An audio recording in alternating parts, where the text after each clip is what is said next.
Presiden Jokowi memberi sindiran dan pesan menohok untuk Partai Solidaritas Indonesia atau PSI. Ia berpesan pada partai tersebut untuk jangan puas hanya menjadi followers. Saksikan berita selengkapnya bersama saya, Aufa, di News on Trending. Presiden Jokowi menghadiri HUT PSI ke-8 di Jakarta Theater, Jakarta Pusat pada Selasa 31 Januari 2023. Dalam kesempatan itu, Jokowi memberi nasihat kepada PSI agar sukses dalam berkontestasi di pemilu 2024. Menurut Jokowi, PSI harus punya ciri khas tersendiri dalam mengusung isu-isu kemasyarakatan. Simak sindiran dan pesan menohok Presiden Jokowi untuk PSI berikut ini. Jokowi meminta agar sebagai partai anak muda, PSI tidak ikut-ikutan membawa isu yang diusung partai lain. Ia juga mengingatkan agar PSI tidak membawa isu-isu yang tidak disukai anak muda. Jangan angkat isu-isu yang tidak disukai anak-anak muda kita. PSI harus memiliki diferensiasi kalau dibandingkan dengan partai-partai lain, kata Jokowi ketika memberikan sambutan. Jangan ngikutin mereka, isunya jangan ngikutin mereka. Jangan jadi follower, tapi harus jadi trendsetternya. Dapat pasti dapat, sambung Jokowi. Jokowi juga menjelaskan soal peluang yang bisa diambil PSI dalam pemilu mendatang, yakni pemilih usia 17 tahun dan di bawah 40 tahun yang presentasenya hampir 60% dari keseluruhan pemilih di Indonesia. Usia pemilih itu tentu sesuai dengan PSI yang dikenal sebagai Partai Anak Muda. Ada 60% kurang sedikit, itu anak-anak muda semuanya. Dan pasar segmen sebesar itu, itulah yang memang harus disasar dan didapatkan oleh PSI dan menurut saya sangat cocok sekali dengan PSI, tegas Jokowi. Bagaimana meraihnya? Tadi sudah disampaikan oleh Bro Giring, Ketua Umum PSI, jadi saya enggak menyampaikan lagi. Isu yang mau kita angkat ini harus pas dengan keinginan pemilih 17-39 tahun tadi, ujar Jokowi. Jokowi mengatakan PSI harus bisa masuk ke parlemen. Ia ingin PSI mengawal sejumlah agenda penting pemerintah ke depannya. Salah satunya hilirisasi bahan mentah. PSI harus bisa masuk ke Senayan. Jangan berpikiran pesimis. Saya setuju tadi Sis Grace sampaikan, optimis. Jelas Jokowi. Jokowi menjelaskan saat ini pemerintah sudah mulai melakukan hilirisasi bahan mentah nikel. Kemudian, pemerintah akan memulai hilirisasi bauksit. Kedepannya, pemerintah akan melakukan hilirisasi bahan mentah lain, yakni tembaga. Ini yang namanya strategi negara dan harus konsisten, karena ini akan sampai 2027 sampai 2028. Dan saya mengharapkan PSI mengawal ini.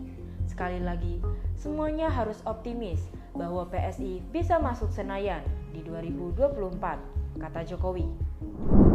Sementara itu, ex-pentolan PSI Rian Ernest secara resmi diperkenalkan sebagai kader baru di Partai Golkar. Rian langsung disematkan dengan jaket kuning khas Golkar.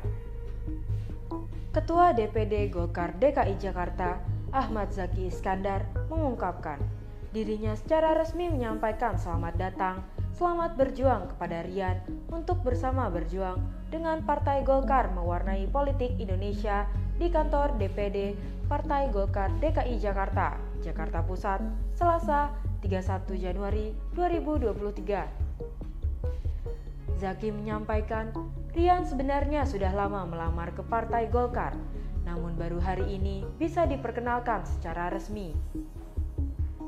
Hari ini, kita lakukan pengukuhannya sebagai salah satu pengurus dari DPD Golkar DKI Jakarta, ungkapnya. Zaki menyampaikan, memang Golkar terbuka menerima generasi muda yang ingin menyampaikan kerja politiknya. Tentu saja, suatu kebanggaan bahwa Partai Golkar terutama di DKI Jakarta ini, salah satu partai yang mengakomodir dan bisa mengajak anak-anak muda untuk masuk ke dunia politik Indonesia. Jadi, hari ini salah satu generasi muda Indonesia memberikan keputusannya untuk bergabung dengan Partai Golkar, tuturnya. Sementara itu, dalam kesempatan yang sama, Rian menyampaikan sebelum memutuskan bergabung dengan Golkar telah banyak melakukan diskusi dengan berbagai kalangan. Kenapa Golkar? Ini jelas-jelas partai sangat demokratis, tidak tergantung pada sosok tertentu. Siapapun yang ditunjuk memiliki kompetensi kinerja betul dan konkret, selalu punya peluang untuk duduk di organisasi, tuturnya. Jadi menurut saya, ini partai yang besar, berpengalaman, dan kemampuan teknokratiknya kita nggak usah ragukan lagi, sambungnya. Dalam kesempatan ini, Rian langsung diberikan kaos bertuliskan nomor 4 dengan warna kuning. Selain itu juga, ia disematkan jaket kuning Golkar oleh Zaki sebagai Ketua DPD Golkar DKI Jakarta. Sebelumnya, PSI benar-benar dilanda tsunami pengunduran diri para pentolannya. Kali ini, giliran politikus muda Rian Ernest tiba-tiba menyatakan mundur. Sebelumnya, tercatat sudah ada 4 pentolan PSI yang menyatakan mundur dengan berbagai alasannya. Di mana baru hitungan hari lalu, Ketua DPW PSI DKI Jakarta, Michael Victor Sianipar, memilih mundur. Tak ada desas-desus, mendadak Rian Ernest juga mengundurkan diri dari PSI.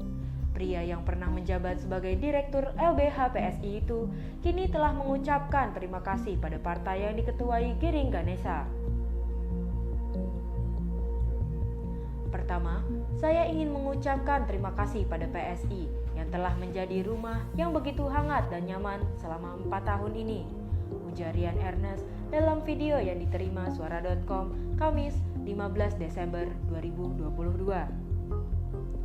Rian mengaku telah mengambil keputusan yang berat dengan menyatakan mundur dari PSI. Terlebih, dia sudah bersama dengan partai berlambang tangan memegang bunga itu selama lebih dari 4 tahun. Tapi, perlu saya lakukan. Melalui video ini, saya menyatakan pengunduran diri saya dari PSI, katanya. Berbeda dengan Rian Ernest yang hengkang dari PSI, suami Yeni Wahid, Dhohir Farisi, bergabung dalam PSI. Profil dan rekam jejaknya.